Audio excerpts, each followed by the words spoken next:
परभनी जिले में चर्चा का विषय बना हुआ है। लोकसभा में कौन जीत हासिल करेगा, इसी को लेकर होटल वट्टो चबूतरे पर यही सुनने मिल रहा है। परभनी शहर में 34 उम्मीदवार मैदान में थे। कोई भूमिपुत्र होने का दावा कर वोट मांगे तो किसी ने विकास को लेकर, तो कहीं अपने अपने तरीके से वोट मांगे गए। इन 34 लोगों में रेस में दो ही लोगों की चर्चा रही, एक महाविकास आघाड़ी तो दूसरी ओर महायुति महाविकास आघाड़ी के उम्मीदवार संजय जादव और दूसरी ओर महायुति के उम्मीदवार महादेव जानकर ये थे। इस चुनाव में काम करने वाले कांग्रेस के ज्येष्ठ नेता अतीकुर रहमान खान ये चुनाव में दिल से मेहनत की ताकि इंडिया गठबंधन के उम्मीदवार की जीत हो। इन्होंने अपनी प्रतिक्रिया दी है। आने वाले 4 जून के समय महाविकास आघाड़ी के उम्मीदवार संजय जाधव ये भारी मतों से विजय होंगे। किस तरह की प्रतिक्रिया दी है, आइए जानते हैं।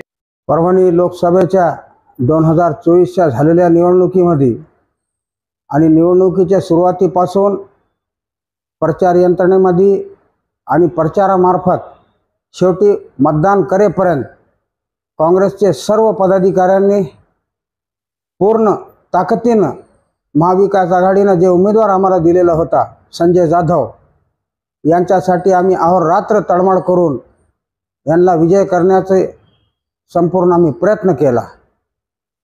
आता राहिली गोष्ट, आतापर्यंत आम्ही संजय जाधव यांना मागील 2 वेळेपासून त्यांच्या विरोधात काम करत होतो, पण ज्यावेळेस पक्षश्रेष्ठीने निर्णय घेतला की काँग्रेसला महाविकास आघाडीमध्ये जायचं आहे आणि महाविकास आघाडीमध्ये ज्या ठिकाणी ज्यांचे सिटिंग उमेदवार असतील त्यांना उमेदवारी देण्यात येईल।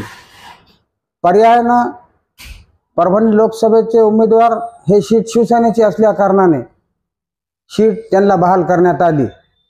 पक्षश्रेष्ठीचा निर्णय म्हणून आम्ही हे स्वीकारलं आणि पूर्ण हिरिरीने जितके शिवसेनेच्या लोकांनी काम केलं असेल त्याच्यापेक्षा दुपटीने काँग्रेसच्या पदाधिकाऱ्यांनी आपला रोल प्ले केला आणि आम्ही केलेल्या कामावर आम्हाला पूर्णपणे विश्वास आहे।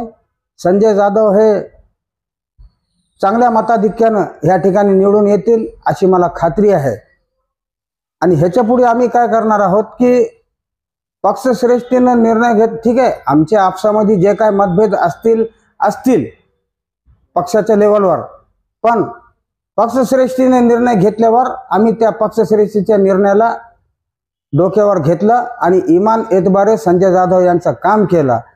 आमच्यापैकी काहींनी आघाडीचा धर्म पार पाडला नसेल आणि आघाडीच्या धर्माच्या विरोधात काम केलं असेल अशा सर्व लोकांना काँग्रेस पक्षश्रेष्ठीने याची दखल घ्यावी, या सर्वांविरोधात कडक कारवाई करावी।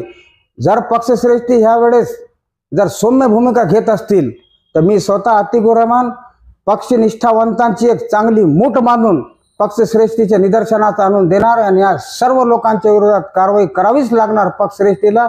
तेव्हा काँग्रेसचे इमानदार कार्यकर्ते आबाधित राहतील असा मला विश्वास आहे। राज्यामध्ये उद्धव ठाकरे यांच्या नेतृत्वामध्ये ज्यावेळेस महाविकास आघाडीचं सरकार स्थापनेला होता त्या सरकारच्या शेवटच्या वेळेस उद्धव ठाकरे यांनी स्वतः लक्ष घालून परभणीला जवळपास 90 ते 100 कोटी रुपयाचा रस्ते विकास करण्यासाठी निधी उपलब्ध करून दिला होता।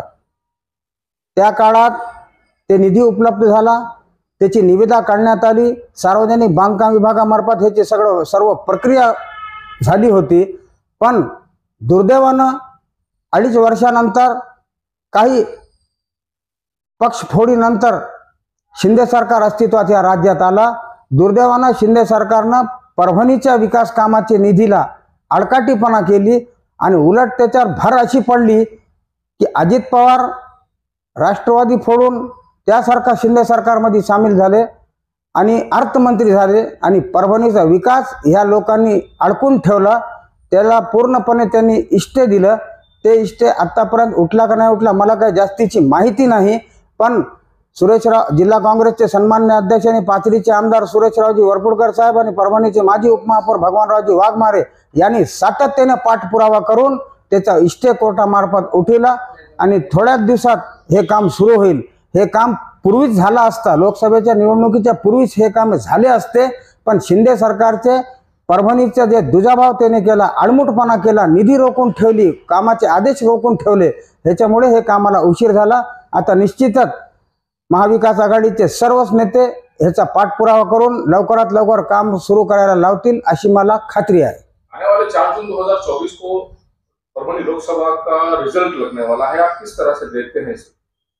आम्ही केलेल्या कामावर आम्हाला विश्वास आहे की संजय जाधव महाविकास आघाडीचे उमेदवार म्हणून या ठिकाणी प्रचंड मताधिक्याने विजय होतील अशी मला ठाम विश्वास आणि खात्री आहे। कारण आम्ही केलेलं काम, आमची निष्ठा, आमची इमानदारी हे जनतेने बघितलं आणि आमच्याकडून बघून जनतेनं ह्या वेळेसचा जनतेनं निर्णय पक्ष फोडाफोडी करणाऱ्याच्या विरोधात आणि जे जे काही पक्षाचे निष्ठावान, जे काँग्रेसचे निष्ठावंत असू द्या, का शिवसेनेचे निष्ठावंत असू द्या, किंवा राष्ट्रवादीचे निष्ठावंत असू द्या, सर्व निष्ठावंतांना बघून जनतेने चांगल्या पद्धतीने या ठिकाणी निर्णय दिला, चांगल्या पद्धतीने मतदान दिला असा मला पूर्ण विश्वास आहे।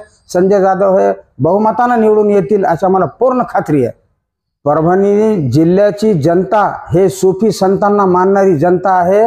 ह्यांना सगळं काही माहीत आहे की गद्दार कोण, पक्ष फोडणारे कोण, निष्ठावंत कोण।